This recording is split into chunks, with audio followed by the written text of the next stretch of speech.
भगवान शंकर से शेषनाग ने कहा, भोले बाबा, मैं पृथ्वी के भार को अपने ऊपर रखता हूं, परंतु संसार के लोग जो पृथ्वी में रहते हैं, मेरी उनको कोई परवाह नहीं है। आप ऐसा करिए कि पृथ्वी के लोग मेरी महिमा को जाने। भगवान भोलेनाथ ने कहा, ठीक है, श्रावण के महीने में मेरा पूजन होता है और इसमें शुक्ल पक्ष की पंचमी के दिन तुम्हारी भी पूजा हुआ करेगी और तुम्हारी पूजा में जो एक दिन मेरी पूजा करेगा, साथ साथ में तुम्हारा भी ध्यान रखेगा और तुम्हें दूध की 2 बूंद भी अगर चढ़ा देगा तो तुम्हारी उसके ऊपर हमेशा कृपा बनी रहे। शेषनाग बड़े प्रसन्न हो गए। एक दिन नाग पंचमी के दिन राजा चित्रकेतु अपने रथ में बैठ करके जब शिकार खेलने के लिए चला, एक नाग नागिन का जोड़ा था।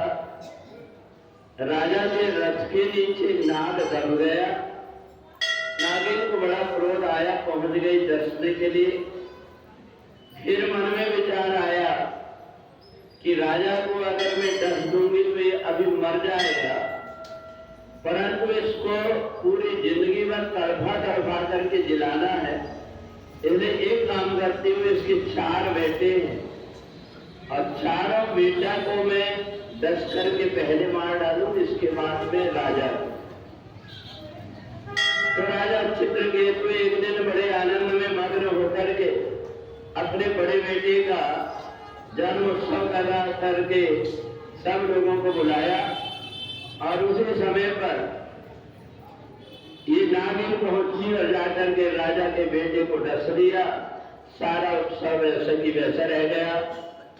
राजा जब दूसरे बेटे की अपनी विवाह करने लगा तो जिस समय बारात लेकर के चला, उसी समय पर कन्या के दरवाजे पर पहुंचते ही नागिन ने जयमाला के समय उसको डस लिया। 2 बेटे मर गए। तीसरा जो बेटा था, उन बेटा का जब विवाह करने की बात आई तो राजा बड़े सतर्क हो गया। सब तरफ से उसने पहरेदार लगा दिया और पहरा लगा करके जब विवाह के लिए लेकर के चला तो उस समय पर तीसरे राजकुमार को भी भांवरे पड़ने के पहले ये नागिन ने डस दिया। अब केवल एक ही बेटा रह गया। राजा को बड़ी चिंता हो गई। रानी ने कहा, एक काम करो, इसका विवाह ही मत करो, कम से कम जिंदा तो रहेगा। विवाह के समय अपने आप 2 घटना घट गई।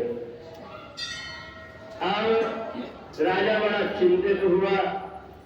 उसने अपने मित्र से कहा, तो कहा, देखो, मेरी बेटी नाग पंचमी के दिन नागराज की पूजा करती है और उनको अपना भाई मानती है।